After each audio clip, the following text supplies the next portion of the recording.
तनी हो खबे नु करी। अरे तो कमावे धंधा होई कि और कुछ करबू? अरे पूजा पाठ याद हो कुछ? अरे हाँ, नवरात्र ना आवता। हाँ जी गाइले रहलू। सुना है दे पूरा पंडाल उंडाल सजा गल बा।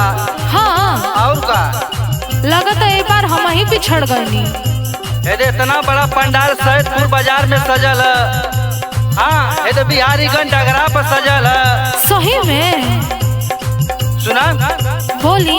हम निमिये पर झूला लगैले बानी, शेरावाली के आसन सजैले बानी।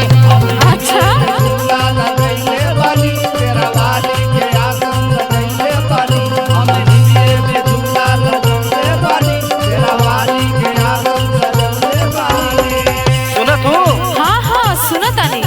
देखा चला बारे देखू तब ना। अरे हम देखबा ना कहीं, तू कब लगौला है? देखा चल चलो। हम निमिये पर झूला लगैले बानी, शेरावाली के आसन सजैले बानी। अलामी लामी कैसे करे माई के झप झप झप कि बहे पुरुआ झूले ली मैया। नीम के डाली करे लप लप लप लप।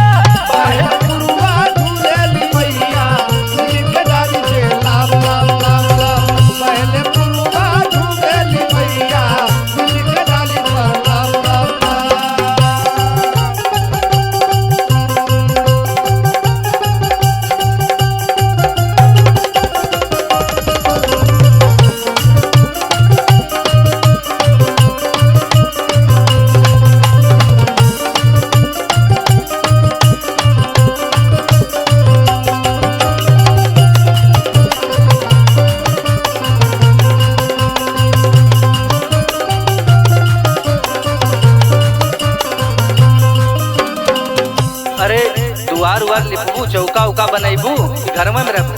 अरे सब करब, बाकी इतना जल्दी कैसे हो? सुना बोली। शेर पर होके माई आईली सवार हो, डोली चरण जागल भगिया हमार हो। शेर पे होके माई आईली सवार हो, सब उन्हीं की कृपा बा। शेर पे होके माई आईली सवार हो, डोली चरण जागल भगिया हमार हो। सुनत हो कि ना? अरे सब सुनती, बोली न रउआ। शेर पे होके माई आईली सवार हो, डोली चरण जागल भगिया हमार हो। डोली चरण जागल भगिया हमार हो, डोली चरण जागल भगिया हमार हो। कि माई के बाघवा हाथ रहे हो कि बहे पुरुआ झूले ली मैया।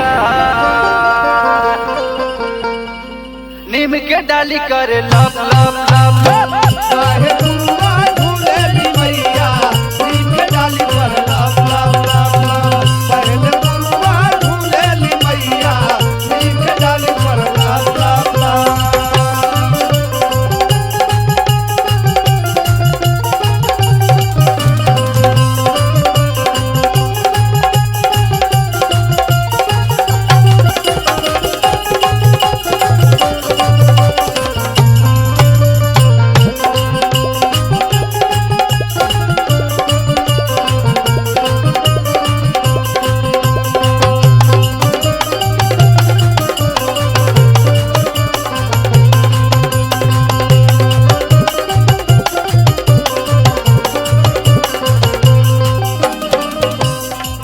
अभी काम धंधा करत रहलू, हमके पता रहला कि तू भुला गलू। ऐसे हम पहले कुछ प्रसादी और शादी बनवा ले रहली। अरे जब वैसन बात रहल तो काहे ना पहले याद दियौला ह?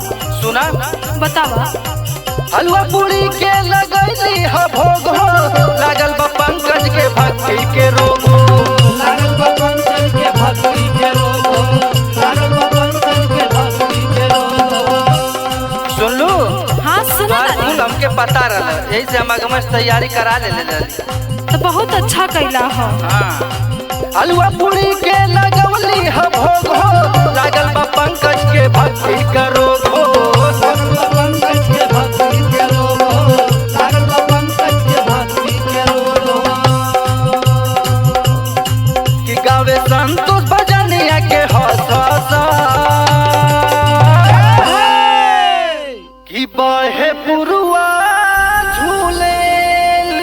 मैया नीम के डाली करे लम लम